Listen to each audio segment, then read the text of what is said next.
Our study this morning is going to be on divine guidance, whereby we are going to study the most perfect way of the life of God. The most perfect way, or the principle how we are supposed to live in order to please God, or in order to work or to go in the right way whereby God has called us. Our verse is going to be Proverbs 3:5-6, Proverbs 3:5-6, which says, "Trust in the Lord with all thine heart, and lean not unto thine own understanding. In all thy ways acknowledge him, and he shall direct thy paths." I repeat, that is Proverbs chapter 3:5-6 says, "Trust in the Lord with all thine heart, and lean not unto thine own understanding. In all thy ways acknowledge him, and he shall direct thy paths." Kiswahili nasema, mtumainini Bwana kwa moyo wako wote, wala usisitegemee akili zako mwenyewe. Katika njia zako zote mkiri yeye, naye atanyosha mapito yako. Yes. Here we are going to see the highest stage of mystical life, or in the highest stage of the mystical life, whereby we are going to see that the soul ceases to depend upon human means,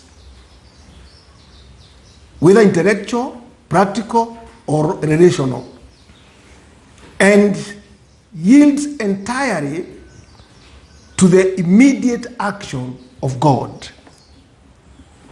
That means, as we are going on being sanctified in our life, there will come a time whereby our soul, or there comes a time whereby our soul entirely depends upon God and ceases to depend with anything which comes from ourselves. That is after the soul has harmonized or has become one with God. So this is what we call pure passivity, whereby the soul no longer seeks guidance in books, teachers, or discussion or discursive reasoning, for it is guided directly by the divine hand. You know, when you say that there comes a time when the soul no longer seeks guidance in the books,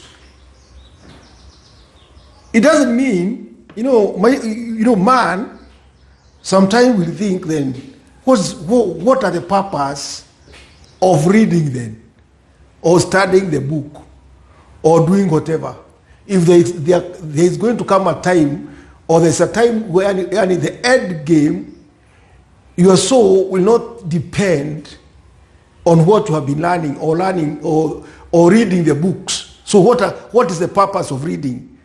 We should directly go to that point. But it is not so. It is not that way. Why? Because the same God has created all the stages in life.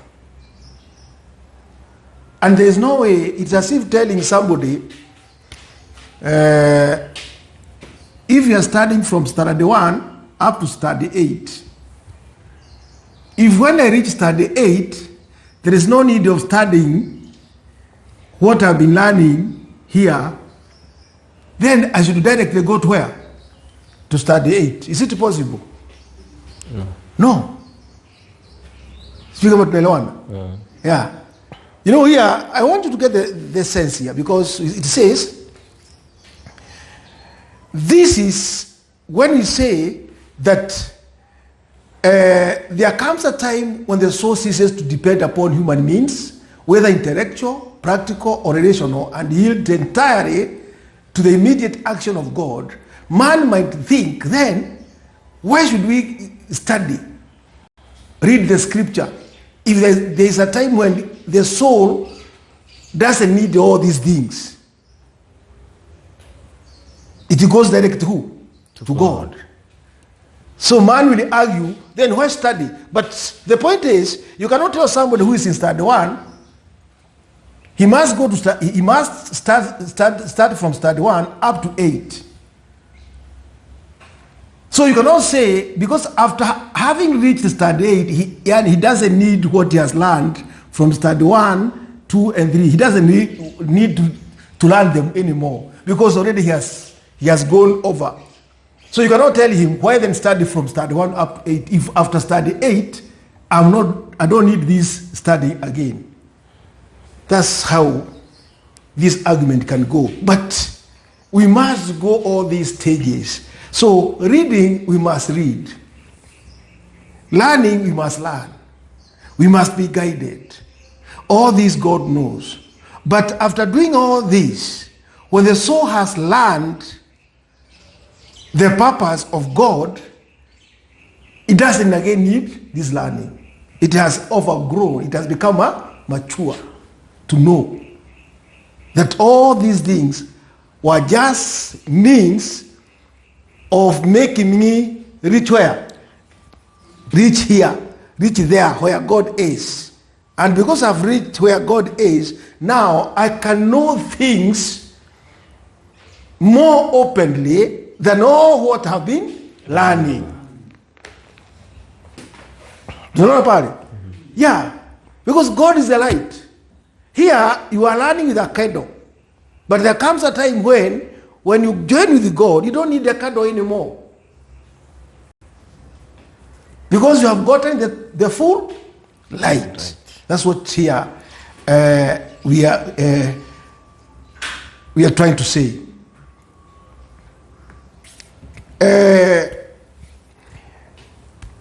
These are what we call the mystic paths. So the mystical path is like the movement of the wind. The soul perceives the direction only in the present moment. The unfolding of event is understood retrospectively. So divine guidance is both immediate and hidden, operating through internal instinct, duties, and ordination of circumstances. What is mean here? You will find that, as we are going to see in dialogue, that even when you think that God is not there, God is operating mysteriously in many ways within us. And in fact, you come to realize, when you talk about today, God is in his fullness in the present moment in you. Not yesterday, not tomorrow. You'll find that God is in his fullness, like now. God is in his fullness in us. That moment, that presence that you are knowing yourself, that's when God is in his fullness. But yesterday, it is not there in God. Tomorrow is not there. In God, tomorrow is not there. God is the present. Things, because God is the present. When you are there. So when you are talking, when you think that God is not there, when you are planning that you are going to do that, you must know that God is fully in you, opening you, doing things that you want to do in that present moment that you know you are knowing yourself. God is right there with you. We are going to see how. So the soul discernment does not rely on calculation, but on a faithful observations of God working in each moment. Are you together? Mm-hmm. That the soul discernment does not rely on calculation, but on a faithful observation of God working in each moment. Each moment.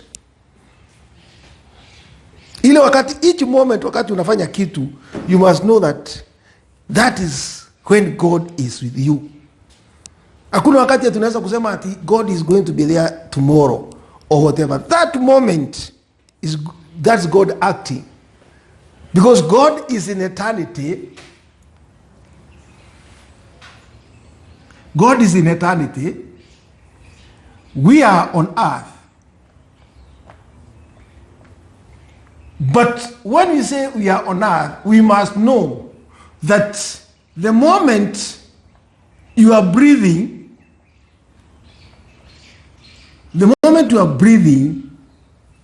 that is in and out. That moment, you are in eternity with God. That moment. Are you together? When you are breathing, that breath, you are breathing in and out. In and out. So God is creating. Breathing in is the origination of everything. Breathing out is spreading what we can see. He is breathing out what we see with our own eyes. That's what God is doing. So God is ever present. So that very moment you are breathing in and out, you must know you are connected with God, and you are working at that moment. God is in eternity, you are on earth. But that breathing in and out means you are in eternity with God. And that's why you see, when you die, that breathing in and out stops. That when it disappears, that's when we say you are dead. That means you have separated with eternity. Your body has separated with eternity, and the breath of God has gone back to who? To God. That's why no more breathing here. Him is not receiving that life. Because there's no life that you can say that God has, there was a time God was not there. You kama tunaelewana? Yeah. Uwezi kusema that there is a time that God is not there. So God is there at every moment. When you are breathing in and out, God is there. And it is God. And you are connected directly in eternity with God. So, we are going to see that our perfection then is not our control. Because when you come to control, we ourselves, we start thinking of tomorrow or thinking outside God. We forget about the present moment. We start thinking about other moment. Yesterday, 1 month to come, 2 months to come. That is our own thinking now. Then, most of the time, we forget about the present moment. And we fly outside ourselves to something that we don't know. So, tomorrow, in God, it is not there. God is. So, thus, perfection is found not in planning or control, but in faithful responsiveness to God's initiative, faithful response to God's initiative, as we are going to see. Unaona pale? Let us see the dialogue before we go on, so that maybe you can we can get questions answered, maybe so that we might go together. Because sometimes when we do the doctrines, sometimes it becomes hard to understand. But when there's question and answers, you can see it, what I'm telling you. So man asks, or the soul here is the soul, is an argument of the soul, because the soul here is the one which is asking, and we have the divine action. The divine action, how God acts with the soul, and how we are related, and how God, and how, or the most part, how we can see or learn the most perfect way, because the soul want to know how to relate with who? With God at every moment. So we are going to see the divine guidance upon the soul, how we are supposed to work hand in hand with God, or to move with God at every moment. Not tomorrow, not yesterday, but at every moment. So here we have the soul which is asking, O hidden heart, who moves unseen, I wander through the shadows of thy light. I see no path, no guide, no lamp. Tell me, O Lord, how shall I find my way? That's the soul now asking. Because when you come to man, this enlightened soul, hapo tunataka muelewe, this a soul ambaye it has stayed in this world, is a soul which has been enlightened and want to know the perfect way. But there are many in this world who cannot ask this, because already they have their own way. That's why when you go to a church, you'll find that these people have this church, others have that church, others are Muslim, others are whatever. You know, you'll find that in this world, people have their own ways. But there is that perfect way. That's what we are looking. We are not looking at ways which are made by men, because there are many. And all of them, when you ask them, wanasema wanaenda wapi?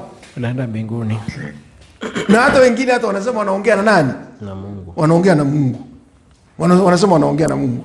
Lakini sasa the soul here is asking, O hidden heart, who moves unseen. He has said that God is there, is a hand in him, and who moves unseen. I wander through the shadows of thy light. You know, he wanders through the shadows of thy light, ni kumaanisha all the light that we think, the light of this world. Our reasoning is a shadow of what? God's light. It's a shadow. It's a light, but it's a shadow. Our reasoning of the way to God still is light, but it is a shadow. Because it is not the real light. Sio ile light yenyewe, is a shadow. Sasa nauliza, I wander through the shadows of thy light. Because it is of thy light, kwa sababu every small light ni ya nani? Hakuna mwangaza ambaye hata yajua ni ya nani. Mungu amefanya nini?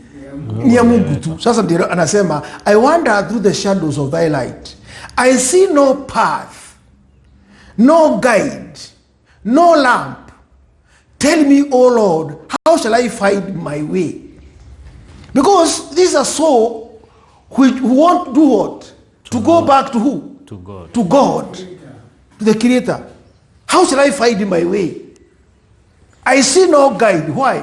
Why is he saying he sees no guide? Because if you go to the church, unakuta watu ambaye they have another way wanakuambia hivi, I see no lamp.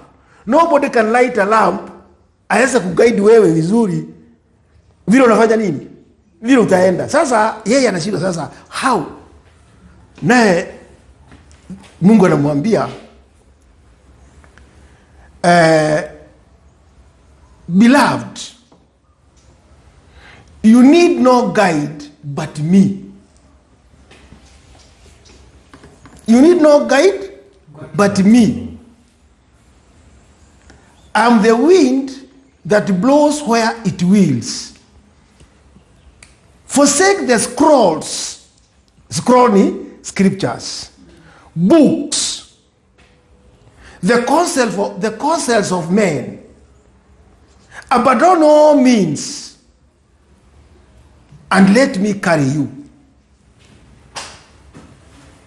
Sasa hapo nilikuwa nawaambia, when you hear God say, then we'll say sasa tutabadon namna gani scriptures, na hizi ndio tunasoma, and the other one which guide us is the same God anatuambia msome scripture.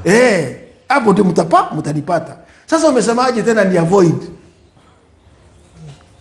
Tena nasema waachana na mauzia ya wanadamu. Guidance hizo zote waachana nazo. Kuja kwangu mimi ndio tafanya nini? Nitakuonyesha. Kuja kwangu mimi nitakuonyesha. Beloved, you need no guide but me. Hauhitaji chochote. Mimi ndio mimi. I'm the wind that blows where it wills. Mimi ndio ule upepo wanga unaweza kukupeleka to where it wills. Pahali yeye ako.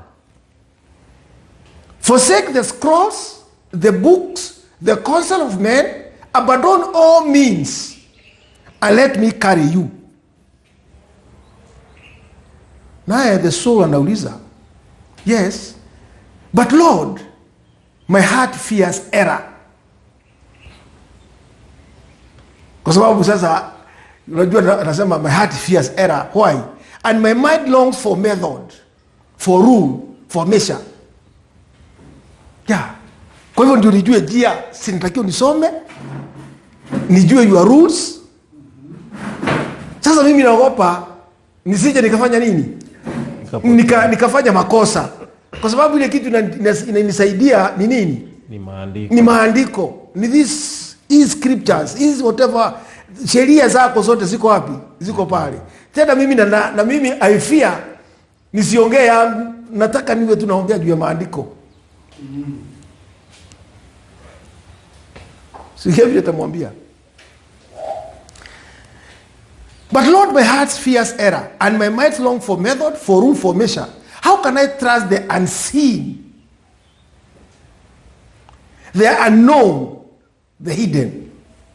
Sasa huyo nani nasema? Anasema anaweza kutrust nani? Mungu. Ambaye afanye nini? Amuoni. Amusikuoni. Hidden. Sasa how can I trust? Naweza jiamini kitu ambacho sioni. Nitaamini namna gani? Na nitajuaje ni wewe unaongea? Nikana hata kusema sasa kabisa. You know these things, kusema ukweli. Hata sisi sasa tuko hapa. Ni ngumu sana uambiwe ati Mungu anaongea, na hata tunasema sasa Mungu ataongea na wewe namna gani? Na nitajuaje sasa kisasa kabisa kama sina sheria zako? Nitajuaje? Nitatrust namna gani kitu ambaye sioni? Na wewe unasema wachana na hizo vitu sasa. Mungu anamwambia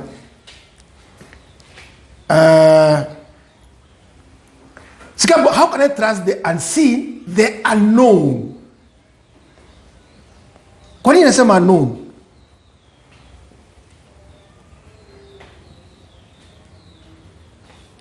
Sababu karibu wote hawamjui.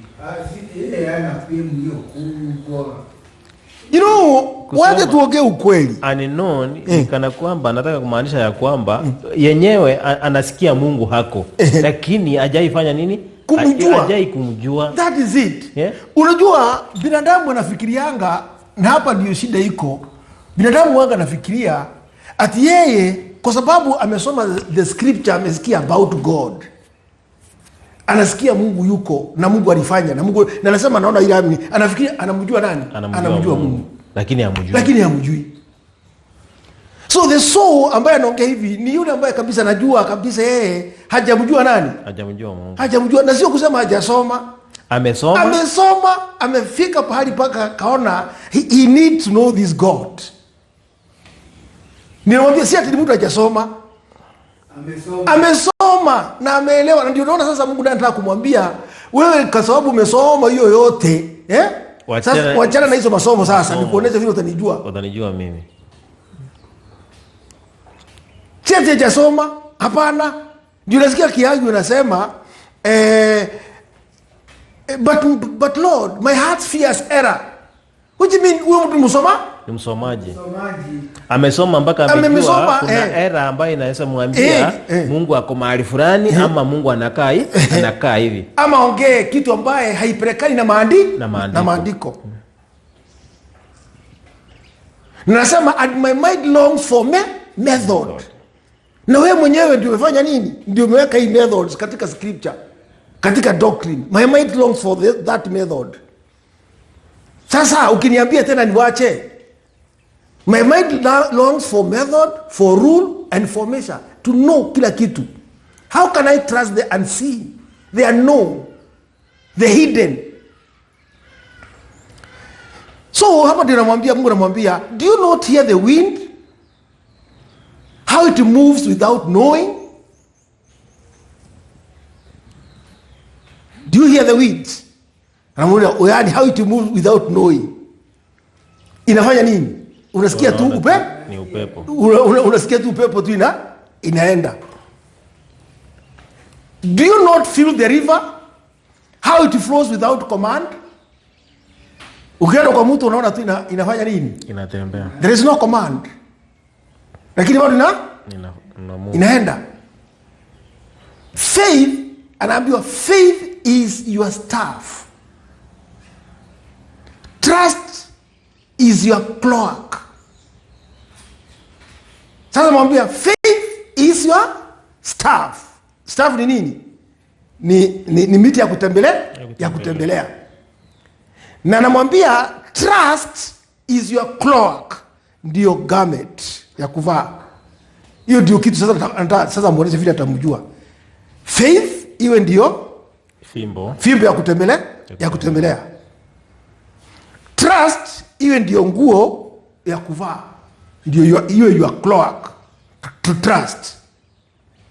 So anamwambia faith is your staff, trust is your cloak, walk as I lead. Sikia, walk as I lead, though the path be veiled. Utembee vile navyo, tembea nyuma yangu. Mimi ukubali mimi ndio niwe na kuongoza. Umfuate. Unasikia vile mwambia? Awe faith iwe ndio miti ya kutembelea. Na nguo ya kuvaa iwe nini? Trust. Na wewe you walk as I lead. Unifuate. Alafu though the path be veiled, hata kana kwamba njia haionekani, wewe ufanye nini? Unifuate tu nyuma yangu. Wewe kuja nyuma yangu. Hata kana kwamba hii njia wewe haufanyi nini? Uioni. Hata kana kwamba imefichika, wewe hizo hiyo tu ndio na. So unaona hapo amemwambia vitu hapo mara mbili. Faith na trust. Kwa hivyo ile ambayo utaamini, fuata vile inafanya nini? Imekuambia usikuwe na taswisi. Na ni sasa faith sasa ni ufuate yeye. Uamini ni Mungu, wewe unafuata. Vile amesema ufuate hivyo. Basi. Na uwe na trust. Itafanya nini? Itatimia. Hata kana kwamba wewe hauoni vizuri na uelewi itatimia namna gani, wewe ufanye nini? Enda tu. Sababu yeye yako mbele. Manake yeye ndiye ameongoza. Naye the man anauliza, oh blessed surrender.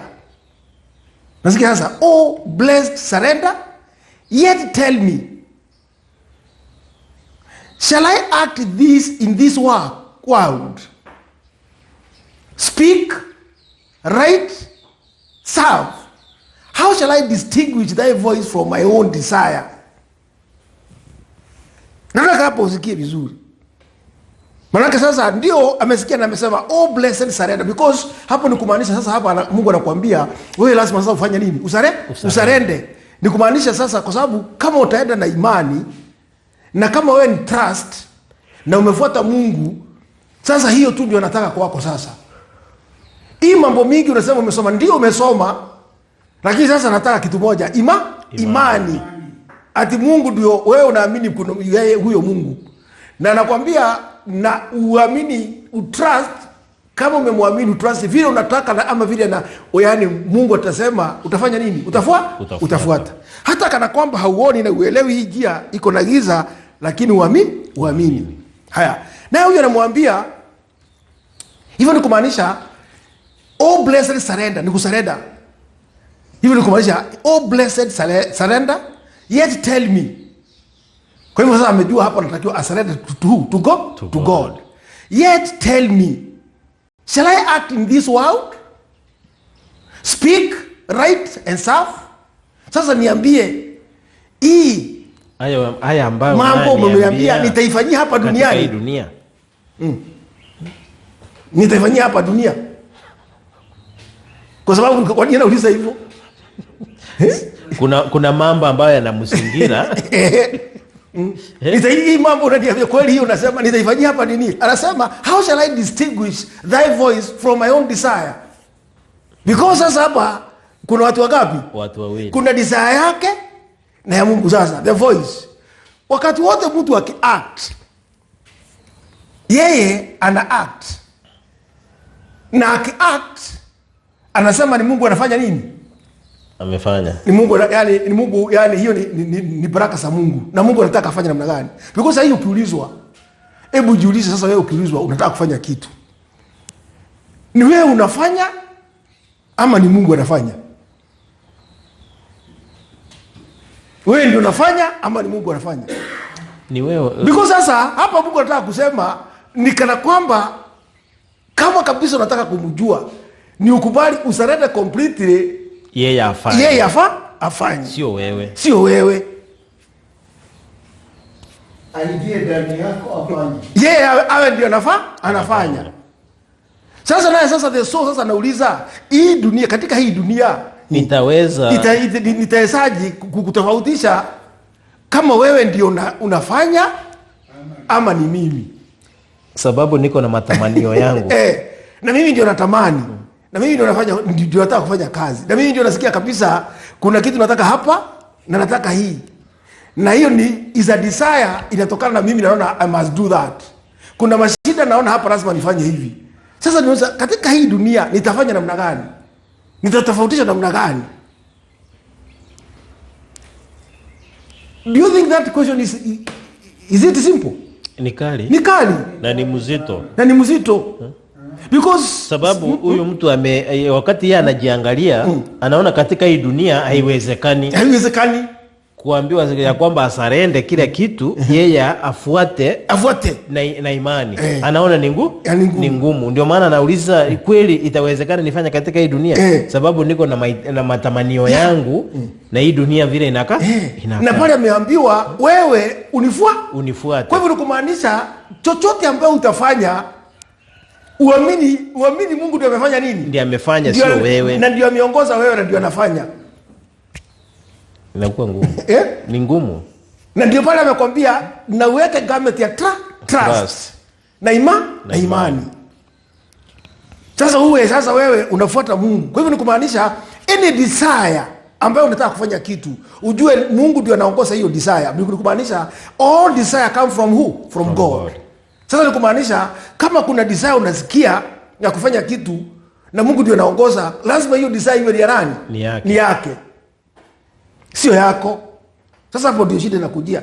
Ndio unasikia that soul inauliza, huyu ni mtu wako hii ndio unasikia kitu the high calling ya kuelewa sasa undani wa Mungu. Yeah. You have a desire, you want to do. Lakini Mungu amekwambia wewe unifuate. Which means any desire lazima iwe uamini ni ya nani? Inatokana na Mungu. Kwa hivyo ukienda kufanya, you have to surrender to that desire. Sasa shida nauliza, nitatofautisha namna gani my desire and your desire? Naye Mungu anamwambia, every step you take I guide. Every step you take I guide. Sasa unaweza pale atajuaje? Sasa Mungu anataka kumuonesha. Because sasa anamwambia kila hatua unayochukua unajua, yani mimi ndio na guide. Na every word you utter I move. Mimi ndio na I move that uttering.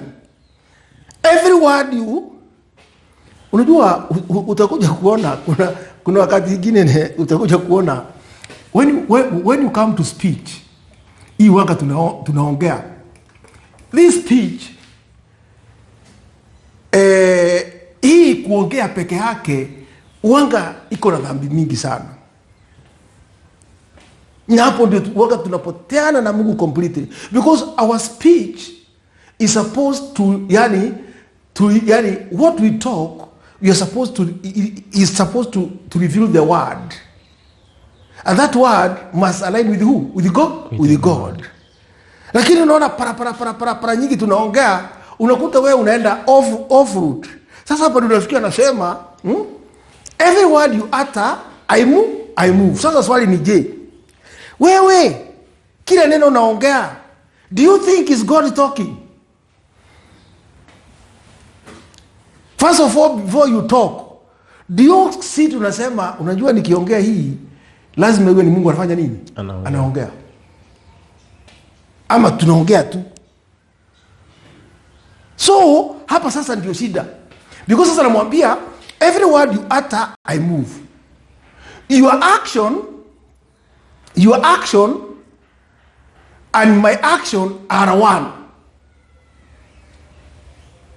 When your heart leans upon me alone, your action and my action are one. When your heart leans upon me alone. Sasa mtu akiambia hivyo anashinda sasa how? Because sisi tunatafuta salvation of a God who is outside ourselves. Lakini sasa ndakuleta mpaka nakwambia your action and my action and your action are one. Kwa hivyo ujue wewe wakati una make any step, ni nani ana make? Ni Mungu. Sasa hapa anataka kuleta sasa kwambie wewe sasa lazima uanze kurealize that mimi vile Christ alisema mimi amekuja akafanya nini? Akachukua mwili wa nani? Mwili wetu. Akazaliwa katika huu mwili wetu. Kwa hivyo ni kumaanisha the same Christ ni yeye sasa. Because he is God. Ni yeye sasa nakwambia mimi mwili yako, mguu yako, mafikira yako nimeifanya nini? Nimechukua. Na ndio kabisa hii salvation ikamilike, lazima mimi na wewe tuende tuambatane sasa. Because that's what he came to do. Anakuja kutuondoa katika ubinafsi wetu, aturudishe kwake. Okay. Sasa hapo ndio anatufundisha how we are going to align with him. Sasa hapo anakuambia your action lazima ipelekane. Naye binadamu anauliza, and if sorrows come, if hunger, pain or loss, shall these two be thy guidance? Mzee, unajua binadamu anafika pale sasa na shida sasa kama ni hivyo. Anarudi kwake sasa manake yeye anaogopa nini? Sorrows. Mashida. Sasa mashida ikitokea, aifika hivi anamuuliza, and if sorrows come, if hunger, na nikisikia njaa, pain, uchungu, or loss, shall these two be thy guidance? Pone itakuwa wewe ndio unani guide hapo sasa, because binadamu anataka kusikia shida, pain, anataka kusema ni shetani ashindwe, ama asitakuwa ama hii iwezi kuwa imetokana na nani? na Mungu. Sasa unaona namuuliza hapo, unasikia anauliza wakati hizi zote zitakuja tena bado nitaamini tu mambo bado wewe ndio unaniongoza, nitatrust na kuwa na faith katika hii nitatrust ati wewe unajua pale ndio umeleta shida ndio umeleta njaa ndio umeleta njaa ndio umeleta mimi nisikie uchungu ndio umeleta hii mashida yote inakuja hapo. Sasa tena unataka ni trust because pale aliambiwa uchukue faith uamini na trust. Alafu mimi nifanye nini? Mimi ndio niko mbele, I'm the guide. Sasa hapo ndio nauliza kama ni uchungu, kama ni njaa, kama ni mambo mengine yote, tena hapo nataka niamini wewe bado ndio unaniongoza. Ndio mpaka umwamini. So sasa hapa that's muamini, lakini sasa hapa tunataka kuona that man cannot, yani in a normal circumstance man cannot believe it. Wacha usikie vile atamwambia. And if sorrow comes, if hunger, pain or loss, shall these two be thine guidance? Divine tells him, even in taking, I give. Even in taking, I give. Even in losing, I sanctify. Hata wakati nachukua kitu yako, bado nakupati, kuna kitu nakupati, me I know why I'm doing it. Hata namwambia, even in losing, wakati umepoteza, I sanctify. Natakasa. Wakati unapoteza, bado mimi nafanya nini? Natakasa. Sababu kunungunika na kutii. Hapana, nataka kumwambia. Hata kunungunika, nataka kumwambia, ilos umeenda. Kuna mahali ingekupeleka. Mimi nimechukua lakini bado kuna kitu yani nikutakase. Mimi nimekupatia kitu ya maana sana. Kupoteza kwako, mimi nimekupatia kitu ambayo wewe uelewi. Kwa hivyo mimi bado ndio nakugai. Na hata hiyo losing mimi ndio nimekuguide upitia wapi? Hiyo kajia ya kupoteza. Kwa sababu hapo bado kuna kitu nakupatia. Wewe sasa pale alikwambia hii njia unifuate, hata kana kwamba hauelewi, hata kana kwamba inagiza, wewe ufanye nini? Unifuate, which means hii giza ni nini? Utapata mashida, there'll be losses, all these things utapitia. Sasa huyu naye anauliza, hii vitu yote kweli hata hizo nifuate wewe? Ni wewe nijue ni wewe? Anamwambia ndio, kwa sababu katika hizo unapoteza, mimi nakupatia. Na kuna kitu nakupatia? Hakuna kitu unapoteza. Ama umeipata? Hakuna kitu unapoteza. Sikia, yani, even unaona huyu sasa anauliza kwa njia ya mwili. Sababu katika mwili anaona kana kwamba kuna vitu atafanya nini? Atapoteza. Naye Mungu anamwambia katika mwili ikipoteza, mtu wa ndani anafanya nini? Anafaidika.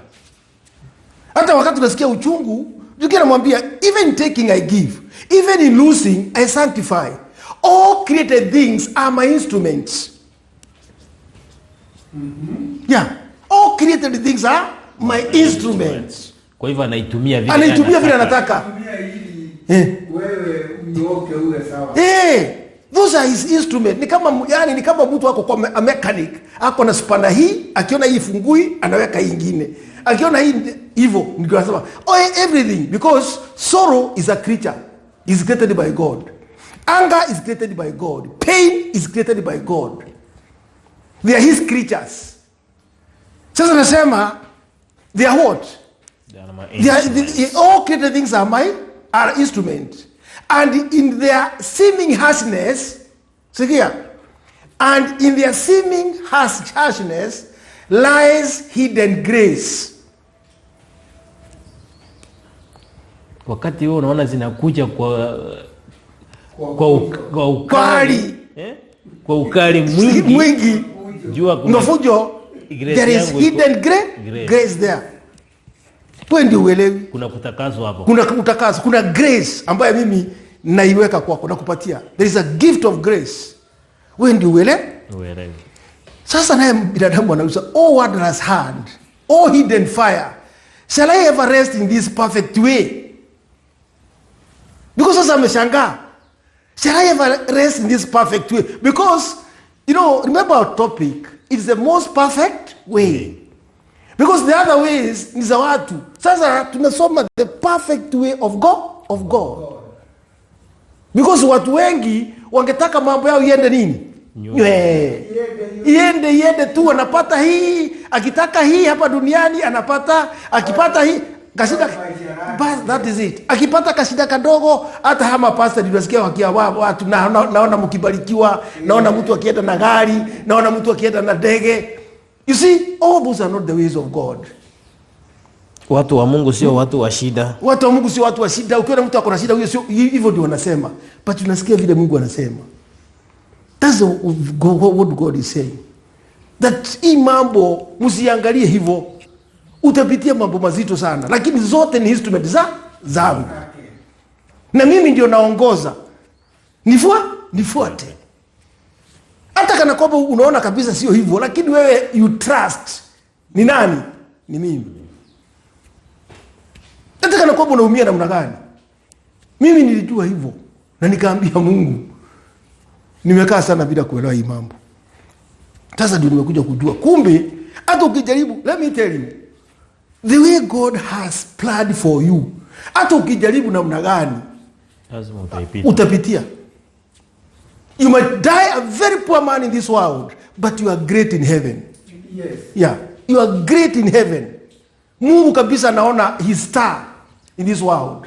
Lakini binadamu akiangalia anaona kama mtu ambaye hakana maana. But God, in God's kingdom, wewe you are a star. Lakini sasa watu wakiangalia na macho ya mwili, hata hawaoni huyu mtu, wanashinda sasa huyu anasomanga nini? Anatafuta nini huyu? People don't understand. So binadamu anauza, oh wondrous hand, oh hidden fire, shall I ever rest in this perfect way? Naye the divine God anamwambia, rest, beloved, in my eternal motion. I am sufficient for all things.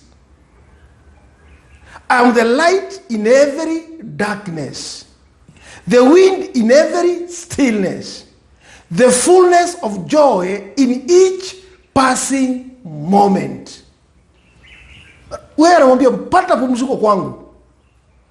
Kwa sababu mimi, the fullness of joy in each passing moment. That means in every moment ambayo unatembea hapa duniani, yeyote unapitia ujua, you are having the fullness of God. Whether it is painful, hata kana iko nini, akwambia yeye anakupatia the fullness joy ambayo sasa huwezi kurealize ukiwa katika huu mwili. Unaweza lia. Kuna pale atanasema hata hiyo machozi, yani sijui anasema hiyo machozi unaona ukilia, they are blessings. Sasa hiyo ni zaidi umelia kwa sababu ya uchungu. Kuna vile zinamaanisha machozi. Unaona binadamu atalia. So the man asked,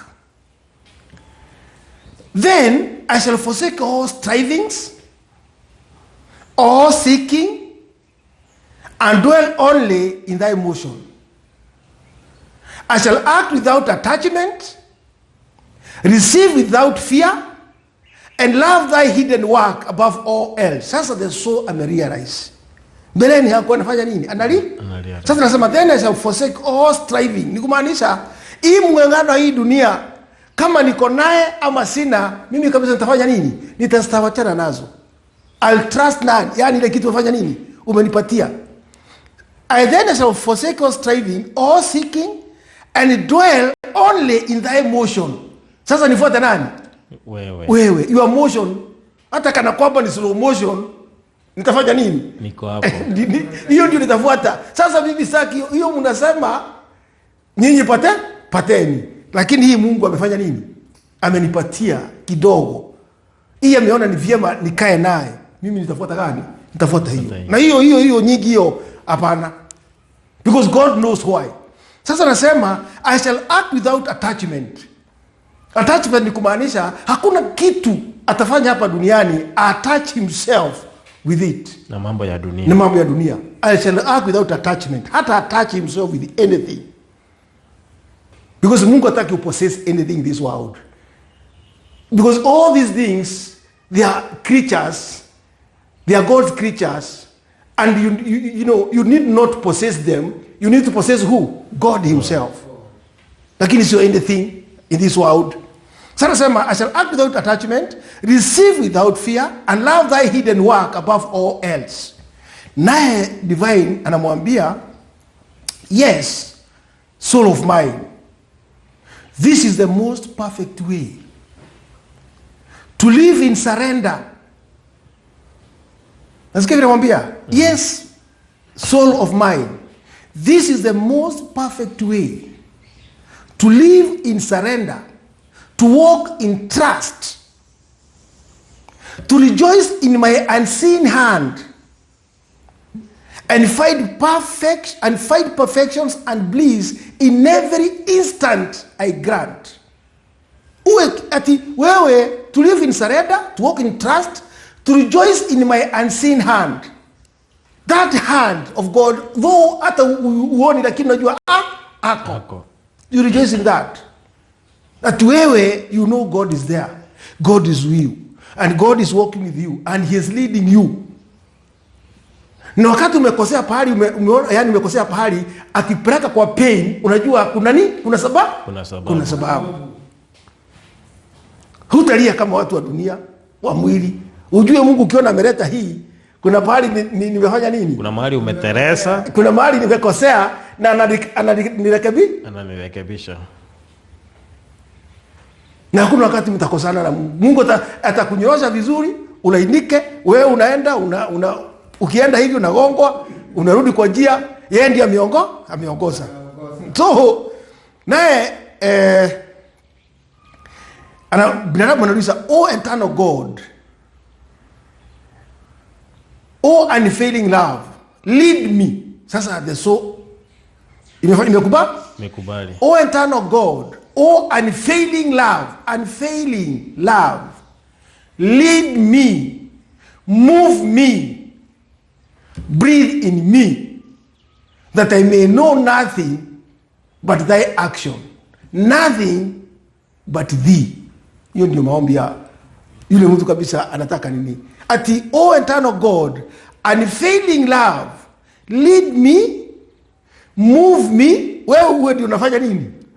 Unanisukuma. Breathe in me. Iwe hata hiyo breathing ni nani? Ni wewe. That I may know nothing but thy action, nothing but thee. Naye Mungu anamwambia, and so you shall be loved, for in me you rest, and in me all things are complete. Tunasikia tukiambiwa pale ati binadamu kwa sababu ya kutoelewa anaenda kutafuta ati joy kwa creatures, akifikiria atapata satisfaction. Akiambiwa hapana, wewe tafuta Mungu. God, hizi vitu zote unataka ziko ndani ya nani? Ndani ya Mungu. Ndani za Mungu. Kwa hivyo ukipata Mungu akiwa ndiye anadwali kwako, wewe umepata kila kitu. Umepata kila kitu in a mysterious way that hivi vitu zote watu hapa ulimwengu wanatafuta, you'll have the fullness of joy that they'll never have.